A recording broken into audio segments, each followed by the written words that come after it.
Excuse me, Thea. Aren't you home right now? No, I'm with Angel at the hospital. But it's evening already. Ahem, aren't you forgetting something, wifey? What about preparations for supper? Surely you don't intend on forcing my poor son to make his own supper?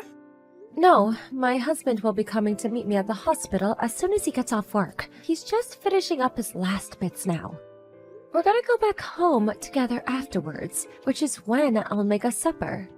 My friend just stopped by your house. Huh? Your friend came to our house? Why? She said she had some business to take care of in the neighborhood. I said that you'd give her a lift home in your car. It's a long way, and there's no reason she should have to make her own arrangements with you living so close by. What? This is the first I've heard of it. Because I didn't tell you. Valerie, look, I'm sorry, but I'm not at home all the time. I have things of my own to do, and a life of my own to lead. You can't just go around making promises to people on my behalf. I thought you'd be home because you should be making preparations for supper like a good wife right about now. My friend stopped by your house when I said you'd take her, but she said you weren't there, and now she's complaining at me. Do you have any idea how much embarrassment you've caused me, young lady? I told you this before, but I come to the hospital to be with Angel whenever I have time. I told you you're better off just assuming I won't be home. Please stop making promises on my behalf. If anything, being at home is the exception these days. Dearie me, you really are spoiling that girl. Angel's going to grow up to have terrible manners and a poor work ethic if you're not careful. Just because she's ill doesn't mean you have to go to the hospital to see her every single day. She needs to learn what it means to be independent. She's a little girl.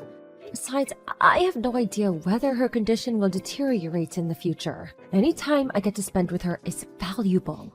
Please don't say such awful things about your granddaughter. What are you so worried about? She's been sickly since she was born. This is hardly anything new.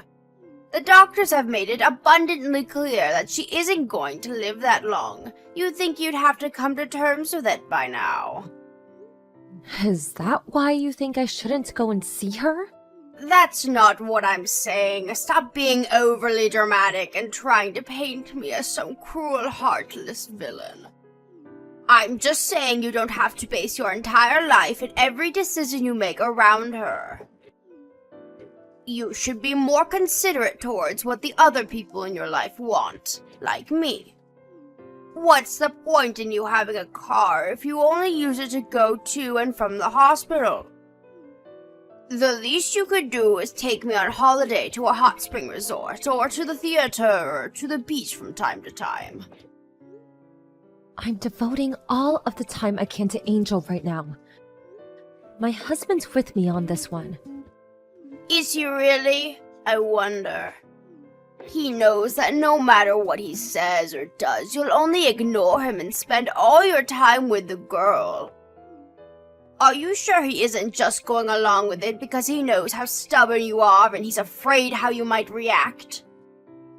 Absolutely not! How could you even suggest that? Angel's the most important thing to both of us. She's our #1 priority. My God, you really are stubborn, young lady. Angel's a girl. What sense is there in wasting your time waiting hand and foot on her like she's some princess? What does her gender have to do with anything? Everything! At least if she was a boy, you could raise her as the successor to my son's company. Hopefully you'll fulfill your duty as a wife and provide me with a grandson before long. I'm sorry, Valerie, but to be honest with you, that's the last thing on my mind right now. I'm gonna go help the nurses with Angel's dinner now, so if you excuse me, I have to go. No, you excuse me, young lady. I am not done speaking with you. Don't you dare. My friends are going to the mall this week, and I want to go with them. There's a new clothes shop I want to check out. I will not be the odd one out of my friend group, so be a darling and come pick me up. I'll let you make up for not taking my friend home today, because I'm kind like that. So what do you say? I told you I can't. Please use the bus or the train like everyone else. I have no intention of leaving Angel's side. Thea, listen to this. You're never going to believe it. My favorite singer, Lady Gugu, is performing in Peepsville next week. You know, the next town on from ours. Apparently, she's holding a huge concert out on the field of a local business faculty. You'll be a darling and take me, won't you?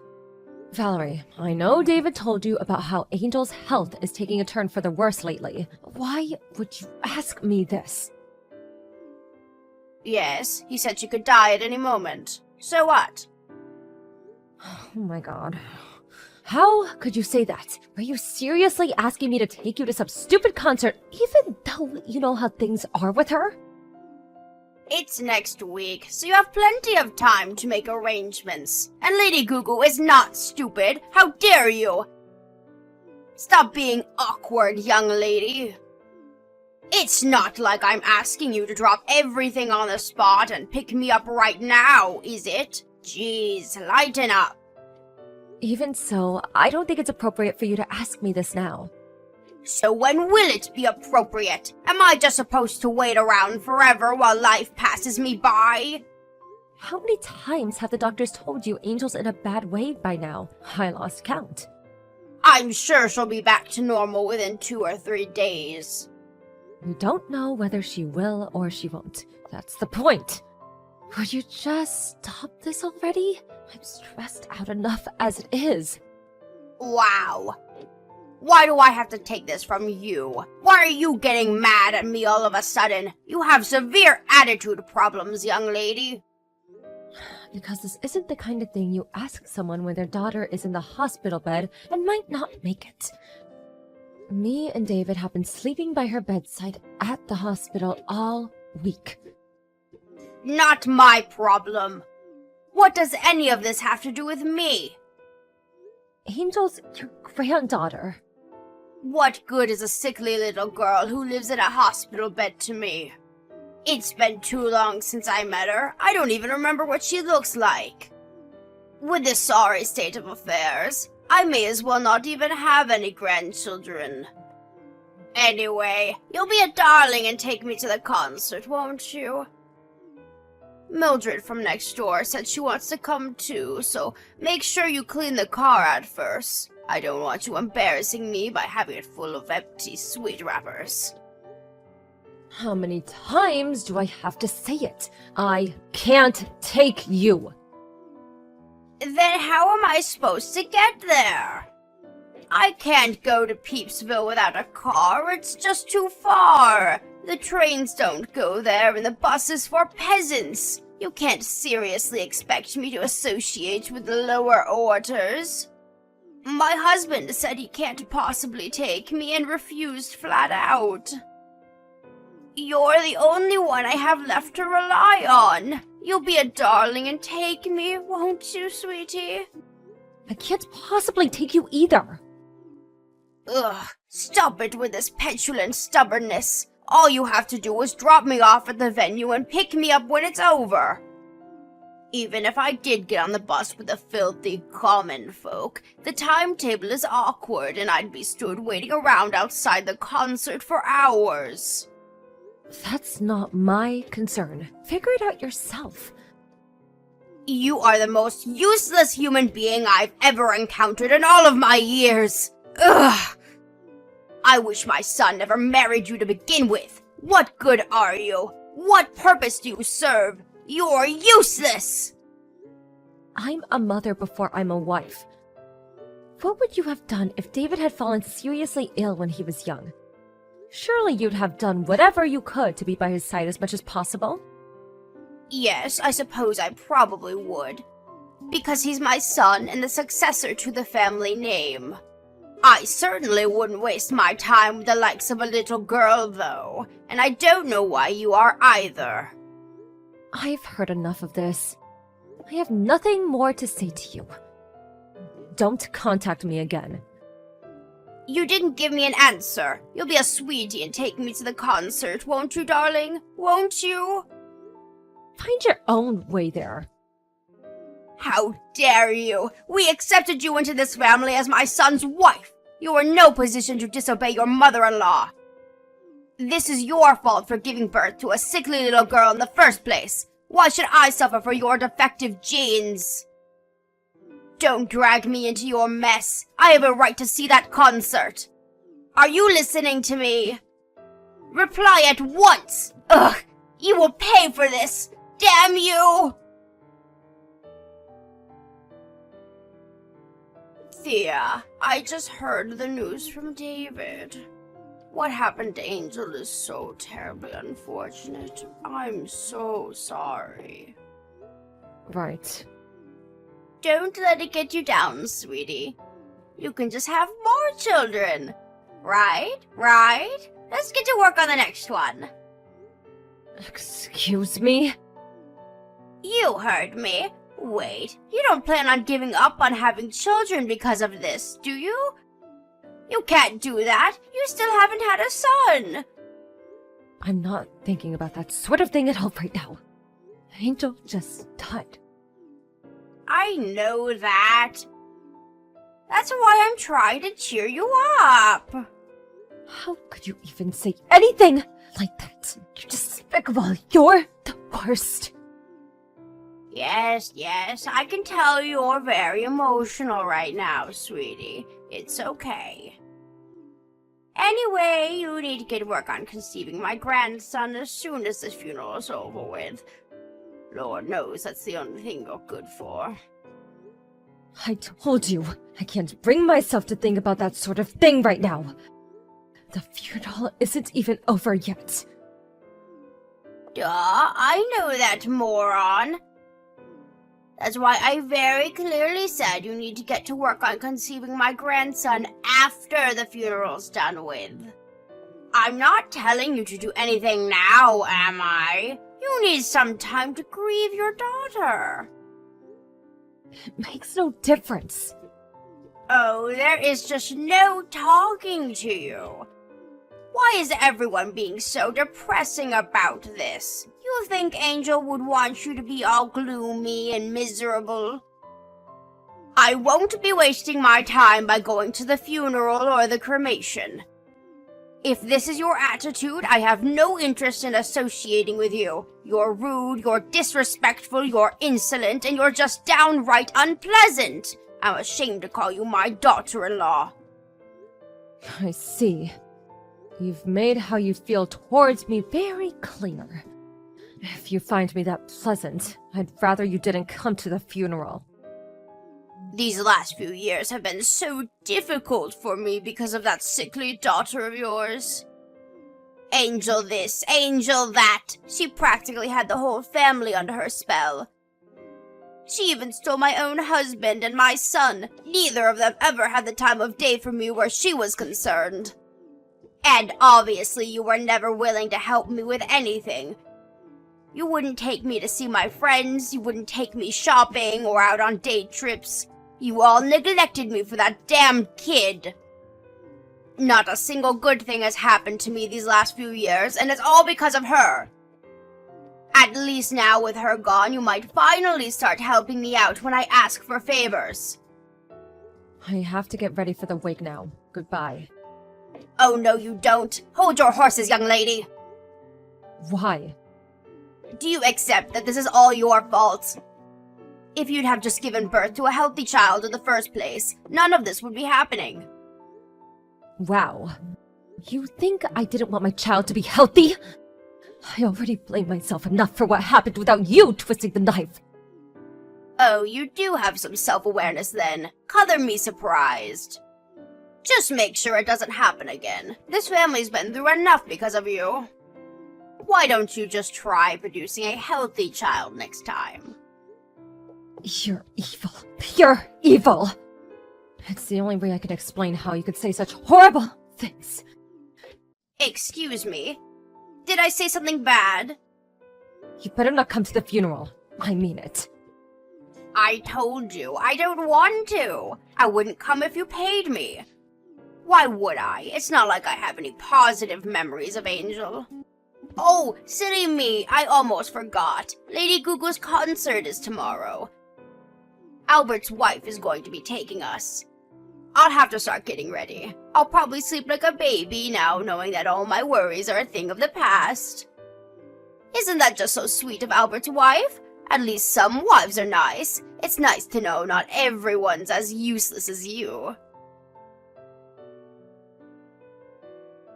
It's been a while, Thea. Yes, it has.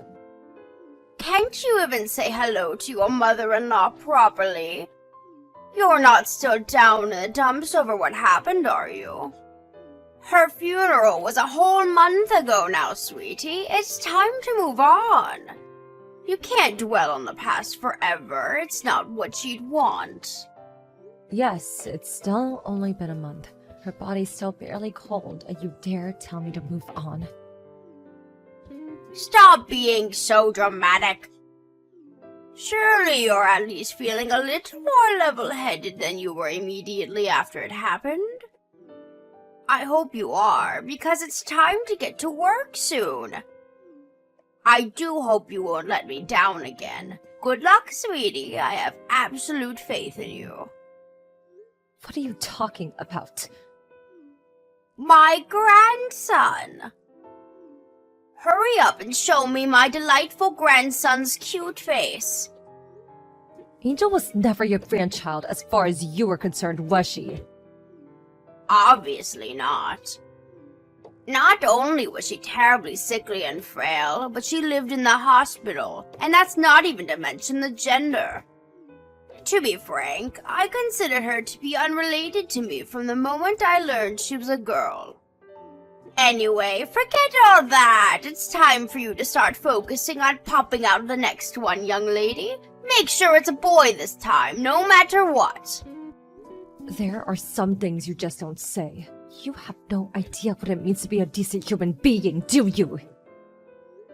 Part of me didn't want to accept that my husband's own mother could be such a despicable piece of crap, but there's no denying it. You're beyond saving. Excuse me? You still didn't notice, did you? No one wants anything to do with you anymore. When's the last time you saw your husband? Huh? Now that you mention it, I haven't seen much of him at all over the last few days. He said he wouldn't be home for a while because he's busy with work. He's still not home, is he? So what? We all go through busy periods. If he has work, he has work. It can't be helped. He always did go away on business a lot. I'm used to it. What are you getting at here? It's not unusual for him to be out of the house for days and weeks at a time. Your husband left you. He's currently making preparations to divorce you. What are you talking about? That's crazy talk. You're twisted. Don't even joke about that kind of thing, young lady. It's the truth. He gave me permission to tell you everything I'm telling you now. Why on earth would my husband divorce me?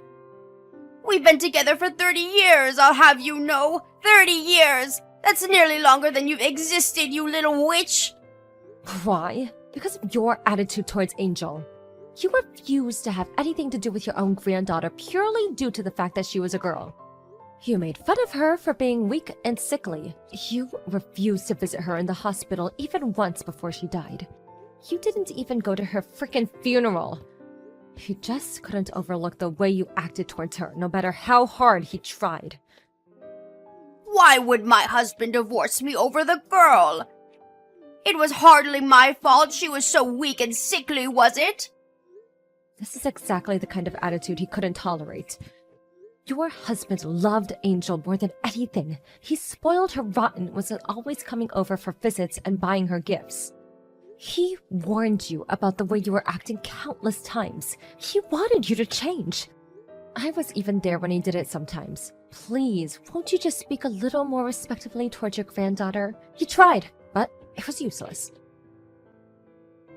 What are you saying? That I should love my grandchildren no matter what? It's hardly my fault she was so unlikable. Why should I be punished? I'm not necessarily saying you had to love her unconditionally. But it would have been nice if you at least didn't pick on and make fun of her for having an illness. Or make mean-spirited, disparaging comments about her whenever you felt like it, when you knew full well that she could hear you. You're free to think what you'd like to think about people within the confines of your own mind. That doesn't mean you have to say every little nasty remark that pops into your head when you know damn well no one wants to hear it. I can't help being honest. I say what's on my mind. What's the problem with that? The fact that you don't even seem to understand why everyone's sick of you probably has something to do with why you're being divorced. Me, David, your husband, none of us want anything to do with you ever again. We're cutting you out of our lives forever. What does my son David have to do with this? He was Angel's dad. We all loved that girl. You don't have a single ally in this family anymore. You've burned all of your bridges beyond repair. Never contact any of us again. Wait a sec. Hold your horses, young lady. My husband isn't answering my calls. What on earth is going on? I'm getting nothing but voicemail. That's because he blocked you. He told me to tell you you'll be hearing from his lawyer once he's done finalizing the divorce procedures. Come to think of it, David hasn't been responding to me lately either. What exactly is going on here? He hasn't been ignoring me the whole time too, has he? Yes, I was also considering blocking you myself. But I couldn't resist the urge to be the one to tell you about your family abandoning you. I can't deny that this all has been very satisfying. I'm glad I didn't block you. I also wanted to let you know that this is all 100% your own fault. I'll never forget how you absurd and victimized me. Thea, please, wait, this is all going too far. Just hang on a moment. I'm sorry, please. Will you tell my husband and son I apologized? Tell them to unblock me. I'm begging you. Like hell I'm telling them that. Anyway, even if I did tell them, it wouldn't change anything. They didn't block you because I told them to. They blocked you because you're toxic and poisonous, because you're evil, malicious, and mean-spirited. If there's something you desperately need to say, I suggest you tell it to the lawyer your husband hired. Oh, no, you don't. I won't speak to my own husband through a damn lawyer. Let's all discuss this together as a family. Family? Oh, that's funny. You seem to be making a misunderstanding. Because not a single one of us thinks of you as family anymore. Stop speaking to me like that. I am your mother-in-law. That still makes me your mother, young lady. I never thought of you as my mother-in-law, even from the beginning. What? I mean, come on, why would I? The bullying started as soon as I married David and we moved in together. You mocked and ridiculed me. You insulted my daughter because she was born with an illness. You looked down on both of us. You made me feel worthless for not giving you a grandson. In-law or not, someone who treats me and my family like that is no mother of mine. That's fine by me, though. After all, you never acknowledged Angel as your granddaughter, did you? Why should I acknowledge you as my mother-in-law? I'm free to think what I like of you. Thea, I'm so sorry. I can't apologize enough for my horrible attitude towards Angel, really. I feel terrible about everything. Too little too late. Angel's never coming back. I'll never do anything like this again, I swear. I'll think about my behavior. I'll change. Please, just give me another chance. You're free to think about your behavior and change. And honestly, I hope you do. But you're not getting another chance. We mean it when we say we're washing our hands of you. You're not our problem anymore. I hope you use this as a lesson and become a better person. How am I supposed to live without my family? My husband's divorcing me.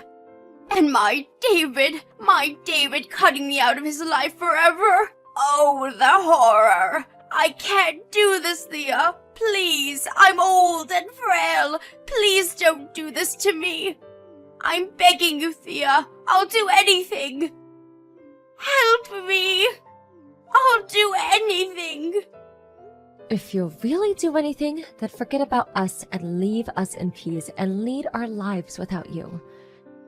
You don't deserve our help, and you're not getting it, so just give up.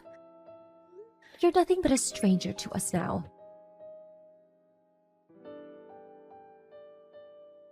Valerie's husband made it clear he wanted to divorce her. But being as stubborn as ever, she refused to meet him halfway, and he was left no choice but to take her to divorce court. Now, this is quite ironic for someone who has harped on so much about womanly duties, but apparently she never did the housework and she was always out drinking with her friends. And made all kinds of hurtful remarks that led to pretty significant deterioration in his mental state. Sounds like divorce had just been a long time coming. Eventually, the judge deemed her to be at fault, and her husband's case was acknowledged. With that, she has no choice but to go through with the divorce. Last I heard, she was living alone at the house she was awarded as part of the alimony while looking for work to support herself. As far as I know, she never had a job in her life, so things could get difficult for her. David and his dad told the whole family about her behavior, and when word made its way to her group of friends, she became a sociopath. And now, she doesn't have a soul to rely on in the world. It's amazing how quickly rumors spread, and a little while, the tale of the wicked stepmother was all you'd hear about at family gatherings. I'm just relieved it's a story we can reminisce over, because when it was really happening, it was hell. With no means to support herself and no marketable skills to speak of, we don't know how she intends to support herself alone from here on out. But to be honest, we don't care. She isn't our problem anymore. No matter how hard life is for her now, no matter how much she struggles, and no matter how much she begs us, we won't be lifting a finger to help her. Me and David moved away immediately after Angel passed away, and Valerie's husband followed suit. We all live in the same neighborhood now and are always there to support each other. But she didn't just leave me with sadness. She also filled my heart with beautiful, joy-filled memories, which I'll cherish and hold dear forever until it's my last time to join her. I want to start thinking positively about the future now. I like to think Angel is watching down on us all from heaven, and I want to live a life that makes her proud. As anyone who's experienced the pain of losing a child knows, it never gets easier. But me and David are committed to overcoming our struggles and carving out a life filled with love and happiness.